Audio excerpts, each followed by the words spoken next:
Hey everyone, and welcome to the next edition of the Snapchat. I'm joined today by none other than Cozy Snap. Cozy, this weekend I'm going to be busy. I am going to be on an airplane. I'm going to be going west. Five goes west, as they say. I don't know if anyone actually says that, but I will be going west towards Seattle for PAX West, and I'll be playing some card games, and I'm going to be playing lots of games and checking out lots of stuff. Have you ever been to Seattle? I have, man. I have been to Seattle. I think I told you that was the first. I feel like I talked about this on a Snapchat mailbag a long time ago. That was the first time I took recreational drugs, was in Seattle. But also, and I got lost in Canada. That was the time when I went to Canada, to White Rock, Canada. Great little tourist spot, mid-burgers. But yeah, Seattle's good. It's definitely one of those places that people are like, yeah, you should come here in the summer. Let me tell you, the summer's great. It rains a lot, but there's such a cool identity of the town and of the city. And I've got family that lives out there. So yeah, I've been going there since I was a kid, actually. I've heard that it's pretty awesome, so I am looking forward to going there. I don't think I've ever really even been on the West Coast all that often, so I'm actually really looking forward to it. I know you live on the West Coast, and you're kind of used to, that Pacific Ocean vibe, but for us over here, man, I live near the Great Lakes, but I'm really looking forward. And with that being said, if you find yourself at PAX West, definitely come say hi. I'd love to see you. I love that I just said recreational drugs. Just left it up to the imagination. By the way, it was Mary. Can we even say any of this on this on your channel? I don't even know. We should move on. We should probably move on. I mean, there are so many different forms of legal recreational drugs in Canada. So there are gummies that have been infused with the so-called now. Mary that you're speaking of. Yeah, it's all legal now. It's all. It was probably not when I was, an old teen, not a young teen, an older teen, but back in my Seattle days. But anywho, I appreciate you getting my channel demonetized. Well, I was actually trying to get us into our next drug, speed, and or Marvel Snap card. That's your best transition ever. The right? perfect segue, Cozy. Hey, Thank you for that. Yeah, speed. Did we have the need for speed, which I think was like the #1 title in Marvel Snap last week, and probably not was my response. But honestly, this is one of those cards that is fascinating to me because we were kind of low on speed, right? We were like, speed, I don't know if it's going to really do it. Very lukewarm. I don't know about you, but when I was playing speed, I was like, this card's like a 3.8, 3.9, like very consistently. It's good power. It's ongoing that I can use in ongoing decks. I was getting it to like 11 power in Spectrum decks. I was like, everyone's poo-pooing on this card, but I think it actually might be good. I do too, man. I don't really know why. I gave it I think like a 4 for the stats, but then I gave it like maybe a 2.5 on my final rankings, and now I'm probably at least a 3. I mean, like it's getting there pretty like often, and it feels like it could be a 3.7 a lot of the time. I like that it's ongoing. It's just exactly what we said. It's just a boring card, like across the board. And the problem is we have things like Copycat that exist. I think that's the biggest problem with speed. I think that it's like the thing that really kind of gets me going with speed is like it's the idea that no one wants speed. I think is symptomatic of what this card acquisition system feels like, where it's like you feel like you don't have the resources to take a chance on something like speed. You don't want to like throw away that 6,000 tokens you've been saving for so long on a card as unremarkable as speed, where you could have gotten Copycat, you could have gotten Mockingbird, you could have gotten like all these cards that have very niche specific powerful effects, and speed's just like, I get big, dude, and you're like, that's just not good enough. It's like I feel like when the snap packs come out, if you got speed as your free 5, you're like, cool, like you're not mad about it. You're like, oh man, I probably would not have bought this or whatever. And I don't know if it is a pulling enough card in a spotlight week either, but yeah, he's just, man, does he come at a horrible time. If you were to look at July all the way till the end of like, what is it, October, he's the least appealing card in there. He is. No, he is. But the thing is, I don't think he's the weakest card. No, he's the least appealing, but he's not the weakest, which is interesting. I think he, on paper, might be one of the stronger cards that we're seeing in a while. And yet, there's no excitement about him. And even me, I'm not particularly excited about it. I'm not like, yo, go buy speed right now. That's not what this discussion is.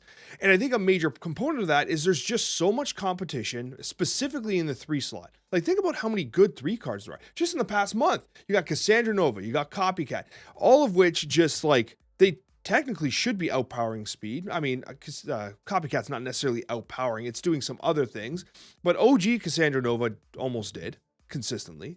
And now, like, speed's just like, I feel like he's just going to get outclassed while also just being good. Not to mention there's more 3 costs than anything else in the game. There's so many different ways to play 3s. The decks that he does work in, the best are Spectrum, which I think Spectrum Jean Grey decks are very good. I don't know why they're not played more often. But it's Surfer, but then Surfer's got the replacements. He's replaceable even with the good stats. Like, you're still going to win in Surfer decks without him. Oh, absolutely. And it's his stats that are so impressive, but you are absolutely right. Like, he is completely replaceable, even with cards this month.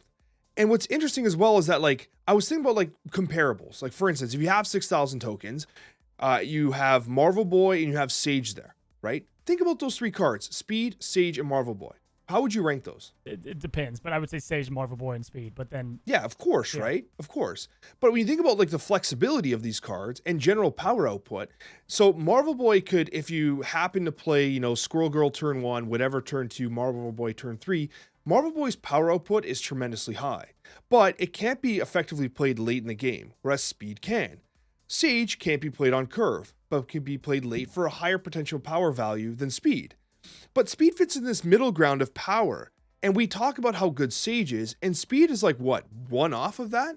Like, really, like, you get Sage to 10, you're pretty happy about it. Yes, you can bounce Sage and stuff like that, but Sage as a 10 is a win, and this guy in my games is sitting as a 9 most of the time. He's safe, man. It's the opposite of, like, what Speed should be. He's going 60 on a 60-mile-per-hour road, you know? Like, you could go 65, you're probably not going to be pulled over. 70, you know, living life on the edge, you're going speed, you're going fast.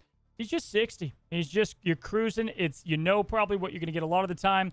I like, too, that unlike Wiccan, we had to, like, man, I almost wish Speed would have come out before Wiccan, because Speed teaches you the stuff we've learned from Wiccan. You had to, like, reverse, because with Wiccan, you know, you miss something on 1, catastrophic. It's done. Wiccan's dead.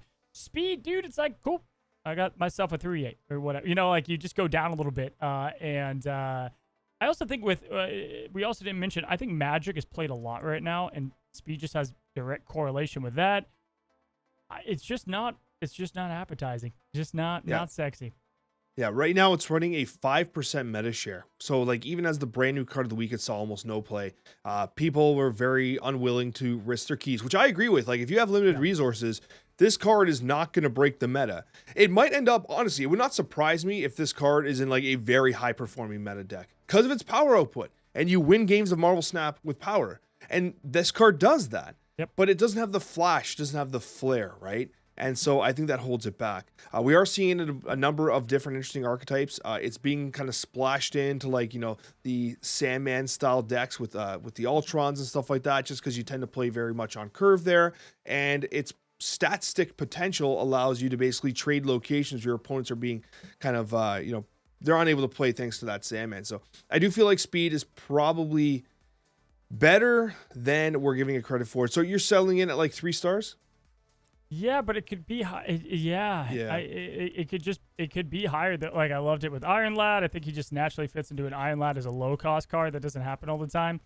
Again, I think at the end of the day, it's just like Copycat, Cassandra Nova. There's just so much better. Nocturne. They're just better flexible cards. I would rather play Speed over Nocturne. I don't care if that's a hot take. You've hated. I'll take Speed over Nocturne all day. But I'm a noted Nocturne hater though. Yeah, you've hated her for a while. Yeah, it just doesn't jive with me. Whereas, like, Speed, I'm like, listen, I'm gonna say that, like, I came in at like 3 to 4 stars last time. I was like, you know what, I can see the upward potential. I'm willing to say that I think this is probably a 4-star card power wise. Fun wise, it's a 1 star, right? It's the opposite of Hulkling that we talked about, right? But I just do not see the downside here. I think it's a very strong card from a power perspective. Even in Surfer decks, like, honestly, just like Spectrum can add +2, Surfer adds +2. It's getting huge, man, and like. Even to the point where I look at something like a Gladiator and I compare it to Gladiator.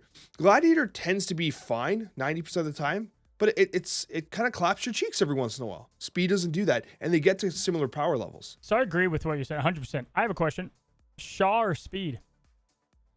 in a I spotlight. would, I would. That's hard. Like Shaw is so very uniquely in Silver Surfer right now. With Gwenpool, like if you have Gwenpool, I would probably pick up Shaw. I feel like Shaw's safer, but speed can be applied into so many different I was deck thinking archetypes. Shaw's so limited. He's better than Yeah, Speed in the decks, like in Surfer, let's say, but then like wide wise, he's much worse than him, I think, right? So it's so interesting. Like Shaw, dude, I was talking about him on the Spotlight Week, and I was like, man, this is like, it's just a tough card. Like to say, like, go get unless you only play Surfer, and even in Surfer, again, there's so many other 3 costs. Like, there's so many other ways to win still. He's yeah. obviously vertical and great in that deck. I feel like speed is pretty plug and playable for like newer players, lower collection level players. It goes into those types of decks that like you would want to be playing, right? Like if you're a collection 2 player and you're playing Spectrum, then Oh, honestly for it sure. works there. If you're pool 3 and you got Surfer, but even then, like Surfer, I don't know if it keeps on the Surfer decks because like there's so many competitive 3 drops that you want to answer meta conditions and stuff like that, right? Yeah, Surfer decks are so much more about stats now. It's about combo sticks. Right? If it was about stats, we'd be playing like the old school like Polaris and Spider-Man Surfer kind of thing. But it's just not. It's more about like how to chain off the combos or protect yourself or whatever, or have like burst potential with like crazy potential like Copycat. So he's just it's just awkward. Yeah. I think that ultimately he's going to prove to be a relatively decent card in Marvel Snap. I don't know if it'll be one you regret getting because its effect does not warrant that, right? Like it's not going to have an effect that synergizes with a very specific deck that completely is soul crushing. It doesn't do that, right? However, it's just good stats. But apparently that wasn't enough. And I agree. It just wasn't exciting because you know what's exciting, Cozy? The best cards in Marvel Snap. Yes, sir. Those tend to be very exciting.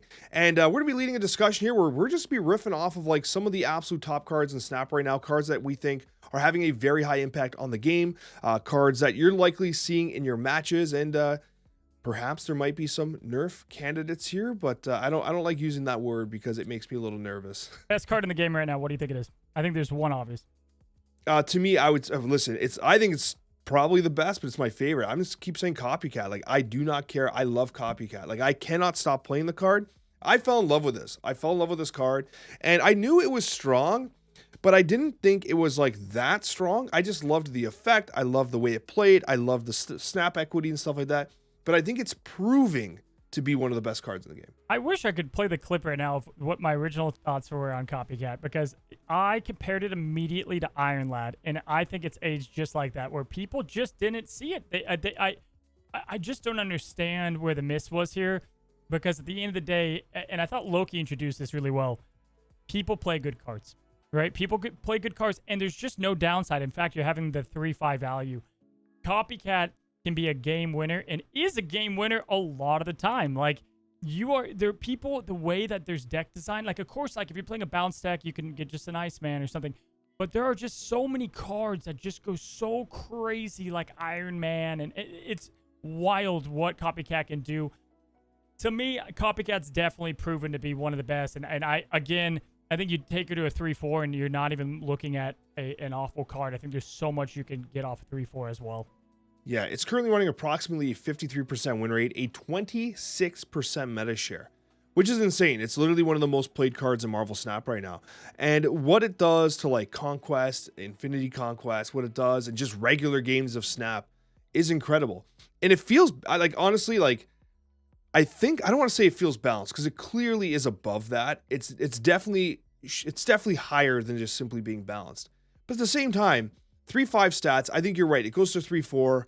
I don't think it destroys the card. I really don't think so because its effect is so powerful. And part of the effect is the idea that you draw it and you're getting that scouting information. That has proved incredibly valuable. Knowing a destroy player does not have their death or their null or whatever is huge. Knowing that a player doesn't have their Shang-Chi is huge. And I think that was slept on. To me, this is Mockingbird going to 6 costs. I think it will happen. I don't think it's going to matter much, it going to a 4. I think it repeats our conversation of last week where we talked about, buffs on the more conservative side or not. I think that would be yet another card that would happen to. But yeah, Copycat, insane. I think, though, dude, the large amount of people, in my opinion, are dealing with one main threat, and it's Arishem combined with Loki. I think this Loki Arishem stuff, bro, is wild, Alex. It's He's better, man. He's better. He's better in this shell. It's like, oh, my deck's not working. Let me play your deck. Being able to do like things with absorbing man with it, or just like using this over and over with cloning vats. Like, there's so many unique ways to use the Loki now to do some crazy stuff. Loki's at a dangerous, crazy spot. Loki is insane, but like I have this concern where I'm not sure. I'm not sure if Loki's the problem or if it's straight up just Airsham still being problematic. Like Loki right now feels like he is damn good. That draw effect is huge, right? It's so good. But at the same time, it's the turn 2 Loki, which feels so damn bad. And for some reason, every single Airsham player I play against, right? They're able to play turn 1 Quinjet into turn 2 Loki, and they've already snapped, and I'm already crying, and I cannot be consoled because it's happening non-stop. And I feel like that's the problem. Because if you just make a Loki deck without Airsham, is he really that much, like, is he that oppressive? Yeah, listen, I'll say this. In the circles that I'm in, I'm seeing a lot of top players say, I don't know at this point what you do about Airsham. That's what the conversation's being said. I still think that Airsham, you lean in fully into the random cards. I think you have to find a way to remove having, you know, if they Airsham a Shang-Chi, so be it. Whatever, you know. They've got to figure that out. I think at the end of the day, that should have been its identity. I kind of been saying that for a while. I love it for the game and the fun of it, but that's the issue with Airsham, because it just ramps out so well. Other cards look so bad in comparison. They're gonna have to figure it out. Yeah, no, that's the thing, right? Like I feel like just like when Loki was going absolutely crazy as a season pass, it was original 3/5 with the effect of kind of replacing your hand, and like they nerfed Collector and they nerfed everything around it, right? It felt like Loki had this plot armor that prevented it from getting nerfed, and now we have Airsham, which you're right. I think the playstyle is so fun. It's so fun, but you cannot have this like disruptive menace in the meta where like it's these Lokis on turn 2, which you are so disadvantaged that like I would love to know if Second Dinner has the stats on Airsham turn 2 Loki, what the win rates are. Oh, it's like, so good. They have to be close to what, 75%? Probably. 80%? For me, I auto retreat like instantly. Like if it's Quinjet then Loki, it's like super retreat. If it's just Loki, it's still retreat. I mean, it's just you lose so fast. See, I enjoy losing, so I stay in those games. Yeah. But it definitely feels bad after a while. And I don't know. Again, you touched on a good point. Like, what do you even do now? Like, I made the suggestion, which this was in a video. I think people generally thought it was a silly suggestion, but like, what if Airsham didn't actually, like, what if it just generated the whole deck? Like, what if you actually didn't put cards in? Well, that's what I said. You know what I mean? You lean into the randomness, and it's an Airsham deck, and then you make Airsham like a 7/10 or like much better. Like, you know, you can give Airsham better stats at that point because it's fine to draw that. You don't want that to be a, you know, it's kind of like what they did with High Evo. But I don't even know the coding wouldn't work for that. I don't think they have coding for that. I just don't. I don't think you can just play an Airsham deck or whatever. Like, I don't know how they would do that. Lock out the deck so funny spots. you mentioned that. I think I said the exact same thing. Make him a 7/10. I'm pretty sure everyone hated my idea. Probably, and that's because they're Airsham plays, and I get it. Like I don't think, you know, you can't get rid of Airsham. You can't get rid of the card. Like I just don't care about the top 1%. Like you can't do that to appease like the top metagame, but you also have to figure this out. Yeah, for sure. Yeah. It's a challenge because like obviously there's a ton of competitive Snap players, but Marvel Snap has such a massive audience of very casual enjoyers that love Marvel Snap because of the IP, the snappy gameplay, no pun intended. Airsham was a great addition to that, and evidence of that was like the 70-something% play rate. Always the best casual card. I love it. Yeah, it is, right? So, but at the same time, should the best casual card be the best competitive card? And that's kind of where we're at right now. So it definitely needs some more massaging.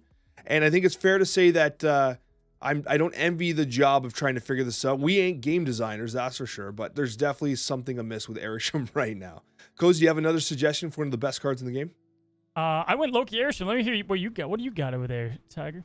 I'm going to say that Makari is surprisingly resilient in terms of its win rate and its cube rate. And I think that you're laughing at me. I see you laughing. There's a lot of cards to pick from. So I like that you picked Makari. I was surprised.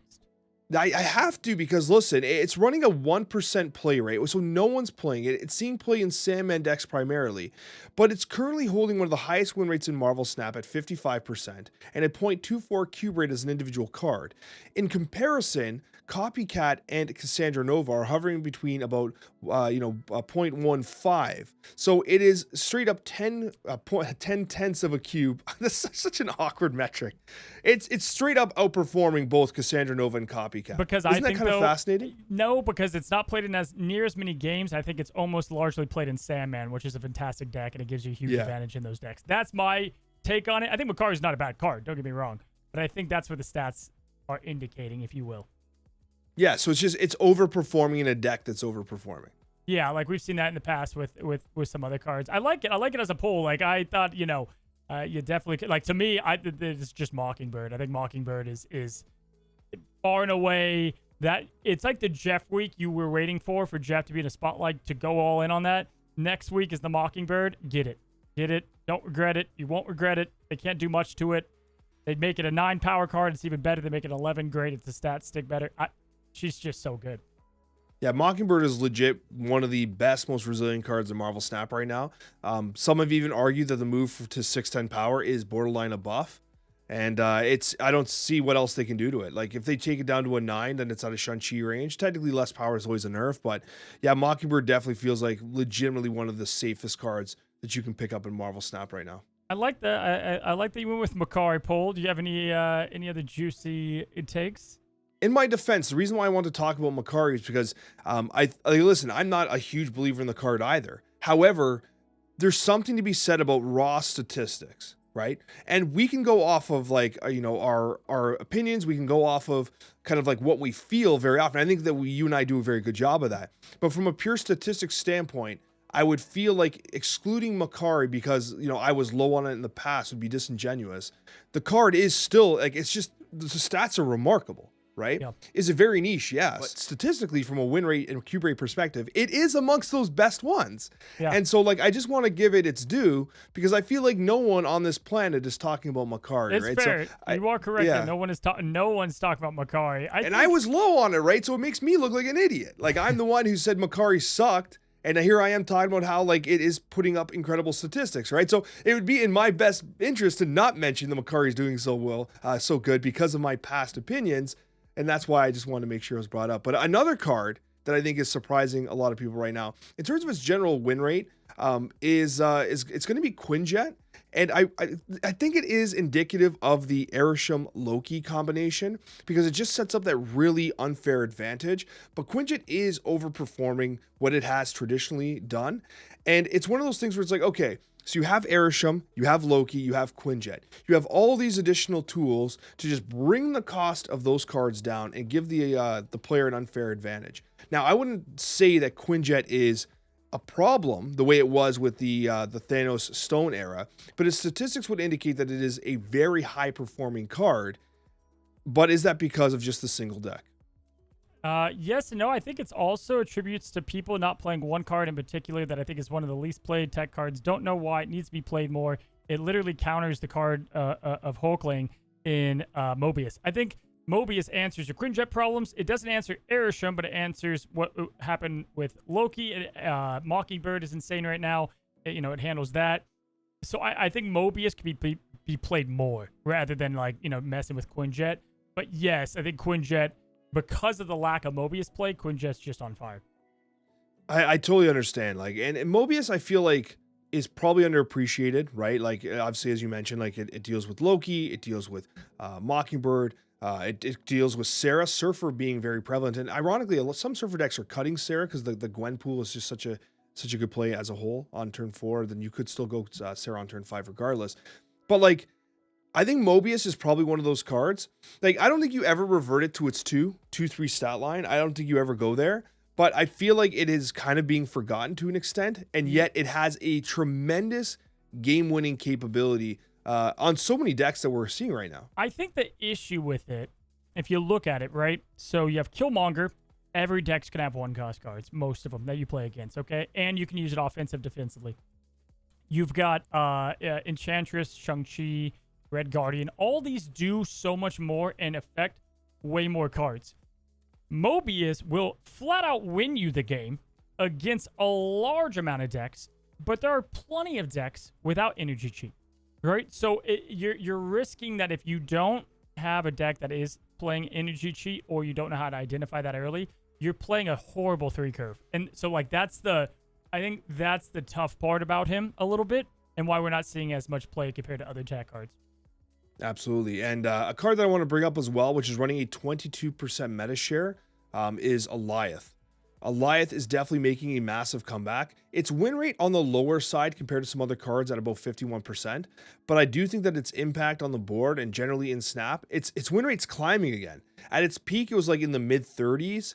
We're still off from that, but it's definitely making a solid comeback. So Cozy, how have you been enjoying the Alioth gameplay out there? Yeah, man, I've seen it more. I think it's one of those cards that, like, as it gets more popular, people expect it a bit more. Big divided camp on it. Alioth has been in timeout, out, in, out, timeout. And I think it's fine where it's at personally. I think it's fine where it's at right now. And it's definitely, rewarding players that do take the risk and putting it in their decks for sure. I want to bring up, even though it's in one deck mainly, I think flat out Gilgamesh is one of the best cards in the game. I think it's indicative as it's played when a win rate when played, but also it's a 5-cost card that it just sees well above that stat line that can almost always come back in a lane. And the reason Zoo is successful is it's great at winning all 3 lanes, and then you just attack their best lane with Gilgamesh. I think this is just a stupid good card. Its stat potential is huge. And the fact that you played in like a Zoo deck that has so many 1-drops, which immediately allow you to play Gilgamesh on turn 6 with confidence, you almost never, ever play Gilgamesh on turn 5. You almost don't. And there's even opportunities to play Gilgamesh on turn 6 in conjunction with Mockingbird, who often gets discounted to 1 cost. So like, it is an incredibly powerful card. And we're talking about Emperor Hulkling. Emperor Hulkling is a 6/11, and we were talking about how so many stat lines when bumped up to 6/11 are good. Gilgamesh smashes those stat lines. It smashes those. It reaches beyond some Red Hulks at times, and it's pretty crazy what it can do. And you're right, it's completely rejuvenated that archetype as a whole. And I think a lot of people have said that 6 costs don't feel like the big bads in the sense of Snap. Like, it's almost 5 costs. There's so many good 5 costs in the game right now. No, I know there's a ton of great 5 costs, and they have very interesting effects as well. And like we're starting to see them.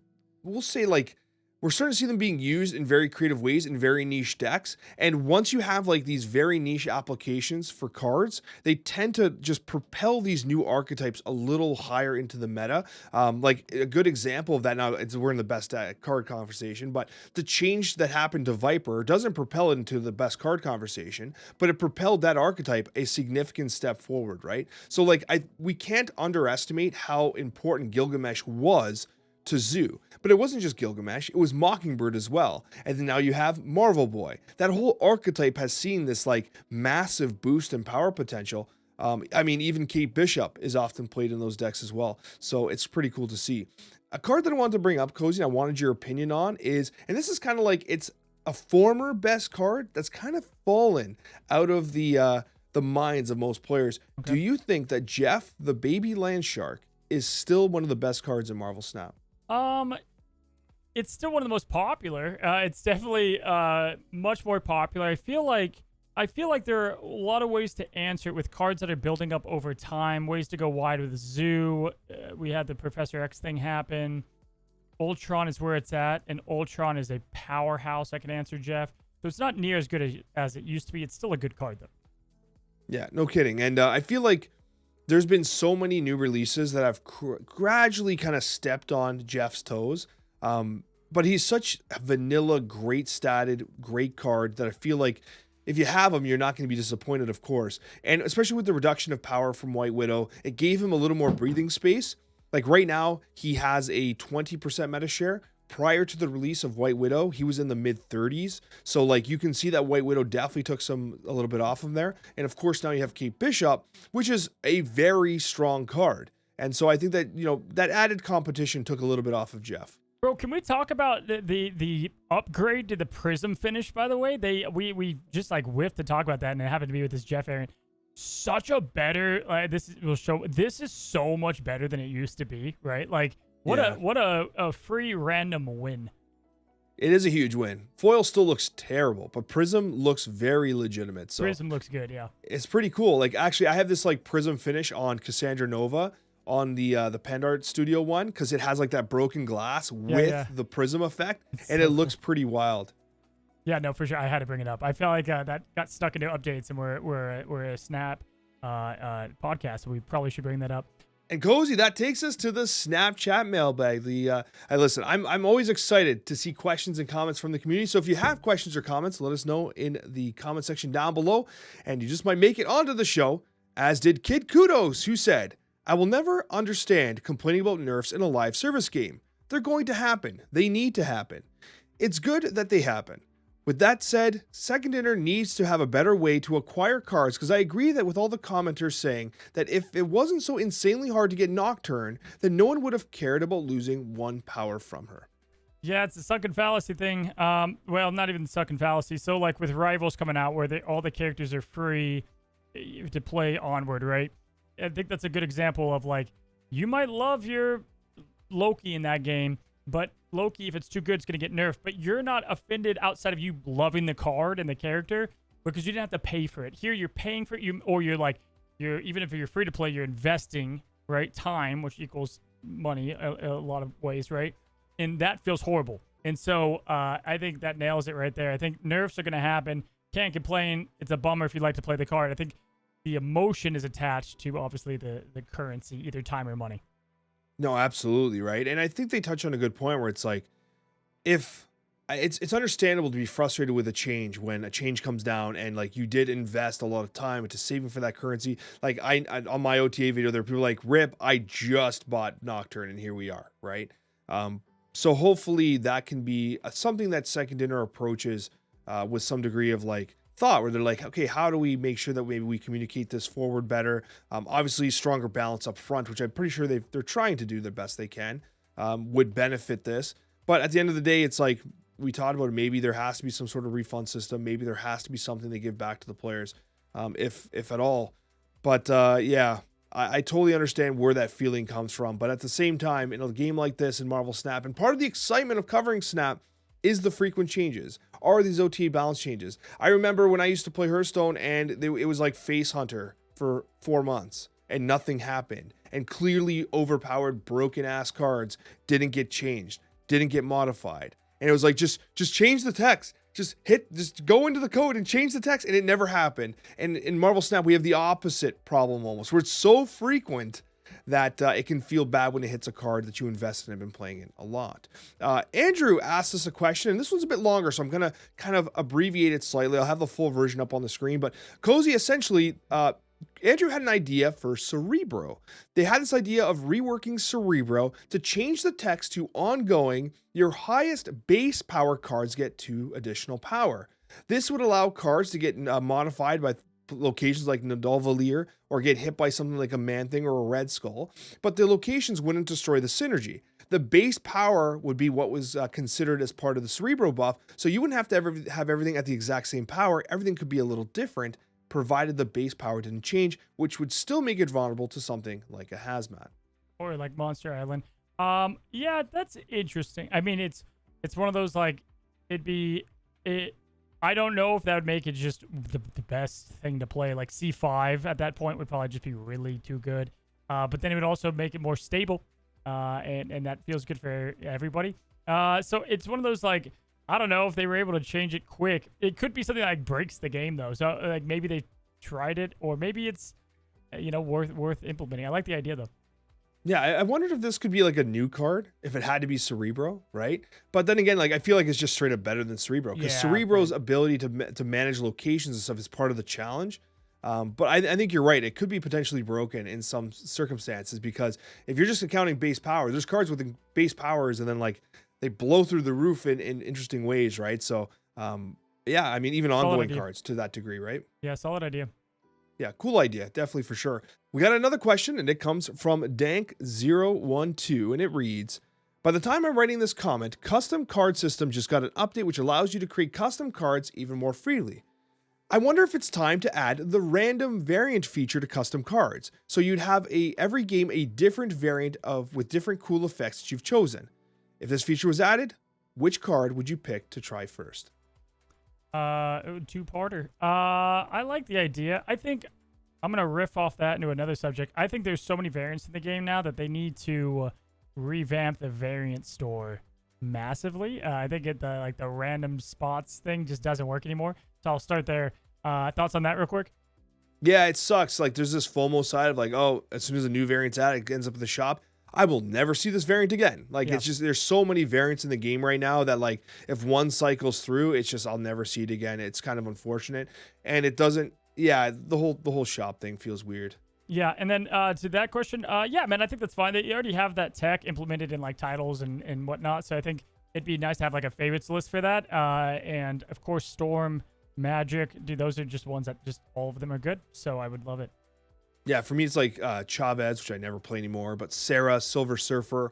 I have so many cool splits on. And even if I can have like multiple favorites and it can randomly swap between the random favorites I have, would be pretty damn cool. I like that idea. I think that was recommended a long time ago, but even before we had the custom variants, because you'd have all these different splits, right? It'd be cool to rotate through ones that you kind of pick randomly. Our next question comes from David, and it reads, as a Mexican that lives next to the border and loves the Snapchat, I can confidently say on behalf of my brothers and sisters that we love Jack in the Box and find it funny that Cozy does too. Do you have a favorite burger place, and what do you like most about it? Ooh, yeah, Ultimate Cheeseburger, Jack in the Box.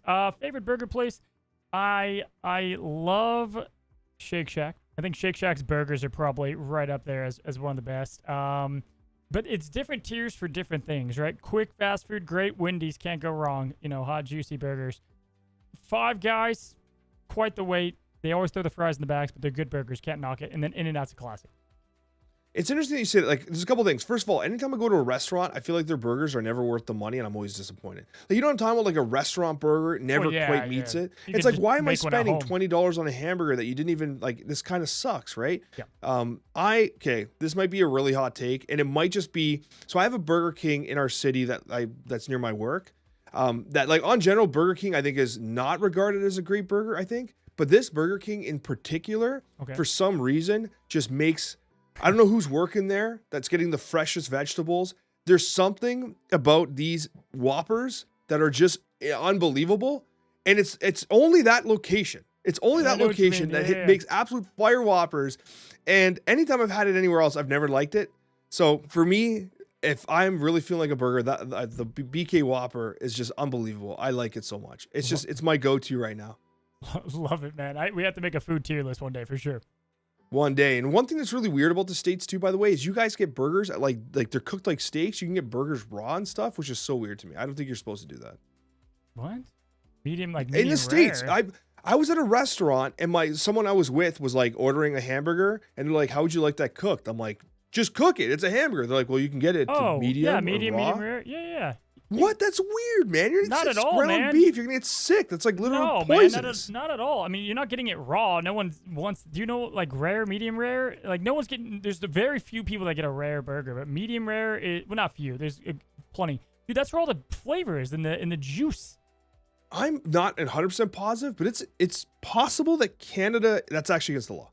You only have well done. Like that's it. That's it. I don't think you can Oh. ask for a burger medium or anything like that. I think it's legitimately against food code. I've eaten 10,000 burgers and I've never gotten sick by one. That's remarkable that you've eaten that many burgers. I'm a burger And guy. it's entirely possible that you've been sick and just not even known it, that it was because of that raw ass burger you ate. Cozy, thank you so much for joining us on this week's edition of the Snapchat. Thank you guys as well. And we'll see you on the next Snapchat video.